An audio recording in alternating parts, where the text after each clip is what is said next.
I'll never forget the sound of my father's voice cutting across the crowded hall, the words dripping with condescension as dozens of relatives and old family friends turned to look at me. "She's just a Navy enlistee," he said, chuckling like it was some kind of joke. Forks paused halfway to mouths, champagne glasses froze midair, and all I could do was stand there with my plate balanced in one hand, feeling the sting of being reduced to a single dismissive label. Then came the moment that silenced the room. A younger cousin scrolling on his phone suddenly blurted out, "Damn, she's the SEAL who took down the terrorists." His voice cracked with awe, and every head in the room snapped back toward me. My father's jaw literally dropped, the smirk vanishing, his face pale as a ghost. The Collins family reunion had always been my father's domain. His stage, his spotlight. Every 2 years, he rented out the largest banquet room at the Lakeview Country Club. For him, it wasn't really about family. It was about prestige, showing off and reminding everyone in our extended circle where we stood in the hierarchy of success.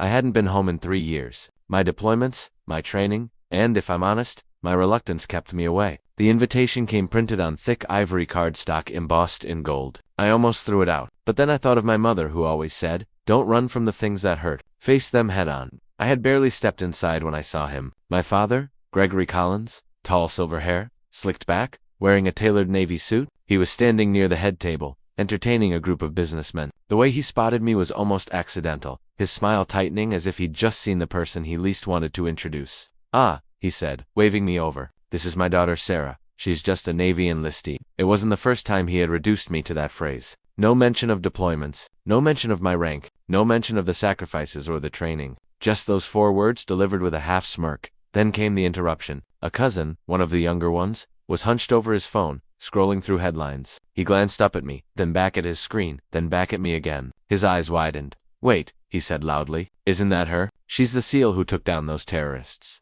The room fell into a hush. A dozen phones appeared at once, relatives pulling up the same headline, the same grainy photo from the news, and suddenly all eyes were on me. My father just stared, his mouth hung open, his drink trembling slightly in his hand. When I think about why that sentence cuts so cleanly, I have to walk backward through a house that always smelled like lemon polish and quiet disapproval. Our split level on Maple Ridge Lane could have been a catalog shoot. In that house, ambitions were curated. My father collected them the way other people collected art.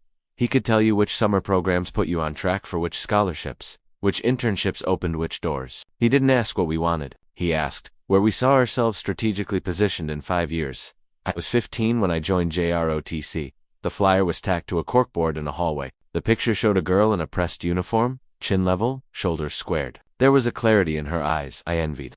JROTC, my father repeated, rolling the abbreviation around like a foreign word. "Why?" "Because I like it," I said too quickly. "Because I think I might be good at it." My father leaned back. "You'll learn to march." "Fine, but promise me this is a phase. You have the mind for law, Sarah, or medicine. Command your life from the top, not from the ranks." I signed the form anyway. The first time I wore the uniform to school, I felt like my spine had found a new setting. I liked the discipline, the small rituals that built something invisible and strong. When I came home with a ribbon for marksmanship, my father glanced up and asked if I'd registered for the SAT 2. When my cousin Natalie got into Stanford, he opened a bottle of champagne. "When I won a regional drill competition," he said. "That's nice. Chief Morales, our instructor, taught me how to break down a task until it couldn't intimidate you anymore. You don't eat the mountain," he said. "You take a rock, then another rock." The day I told my father I wanted the Navy after graduation, he set his fork down with surgical precision. "If you must serve, you'll join as an officer. There's a difference between leading and following. Leaders are shaped by what they endure," I said. He frowned. "You'll take orders your whole life. You're wasting your mind." At graduation, when the principal announced my enlistment, my father clapped twice, the way you might for a pleasant opening act, and leaned in to whisper, "There's still time to switch tracks. I know people." I shipped not long after. My mother hugged me tight and slipped a note into my palm. "Don't run from the things that hurt. Face them head on." My father shook my hand like I was a junior associate. "Make me proud," he said. Boot camp stripped the noise away. When I wrote home, I kept it factual. My mother wrote back with careful lines about casseroles and weather. My father wrote once a short email about discipline being transferable capital. I started hearing rumors about pipelines that sounded like myth. Training that broke people down to whatever couldn't break. I didn't say the words out loud yet. On Sundays, I'd sit on a bench by the water and watch gulls ride the wind. I thought about maps and realized I was making a different kind. Grit, patience, precision, a way to navigate by stars no one else could see. The day I raised my hand again and signed for the pipeline, it felt less like a decision and more like gravity. SEAL training. The words carried a kind of taboo, especially when they slipped from the mouth of a woman. Bud-S is 3 syllables that hide an ocean. It starts in Coronado, where the Pacific is a cold you can't bargain with. I wasn't the fastest. I wasn't the strongest. But I had something stubborn in my marrow. Every time my muscles screamed, I pictured my father's dismissive half-smile. And I pushed once more. Hell Week arrived like a storm. 5½ days. Little sleep. Miles of runs. Boats carried on bruised shoulders. Men rang the bell in the middle of the compound. 3 strikes that meant they were done. There was one night around hour 60 when I almost joined them. The instructors herded us into the surf zone, waves pounding, water black as oil, cold. One of the instructors shouted, "You think this is cold? You've got a choice. Quitting's warm."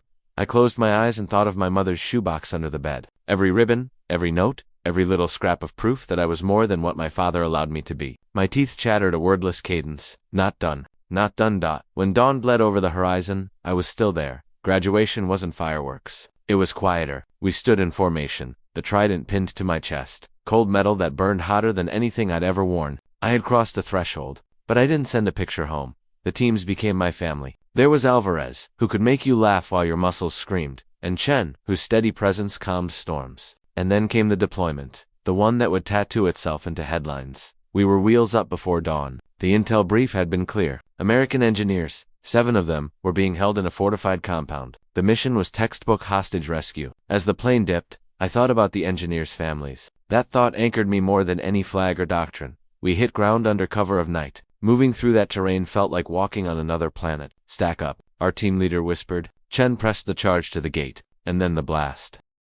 We moved fast, slicing through corridors, the air thick with smoke and the metallic sting of gunpowder. One of them appeared in the hallway, tall, armed, eyes wide. He raised his weapon, but I was already moving. The recoil slammed into my shoulder once, twice. He fell. No time to think. Keep moving. We found the hostages huddled in a back room, eyes wide, hands trembling. "Are we going home?" one whispered. "Yes," I said. "Stay behind us." But the fight wasn't over. On our exfil route, the leader of the cell tried to ambush us. His AK barked into the night. My weapon jammed after a bad magazine change, and instinct pulled me forward anyway. It became hands, elbows, knees. He tried to wrestle me down, but I shifted, drove my weight into him. My knife flashed in the moonlight, fast and final. He went still.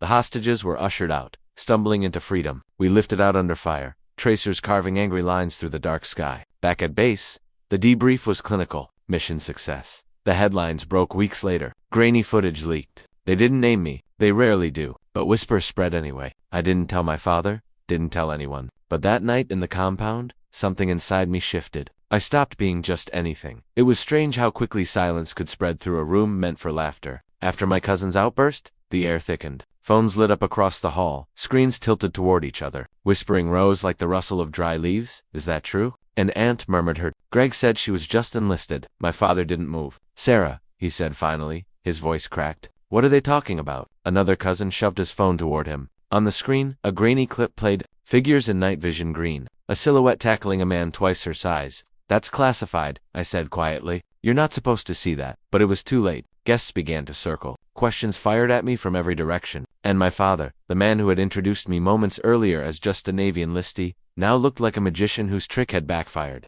"Greg," one of his business partners said, "you never told us your daughter was a Navy SEAL." He opened his mouth, closed it. For once, Gregory Collins had no script. Across the room, my cousin's phone replayed the clip again. And then I saw him, my father, still rooted to the same spot. His champagne glass slipped from his fingers. It hit the floor, shattered into 1,000 glittering shards. "Is it true?" he asked, voice rough. "You killed a man." "You told them I was just an enlistee," I said quietly. "Was that easier for you?" His face twitched, shame and pride warring under his skin. No words came.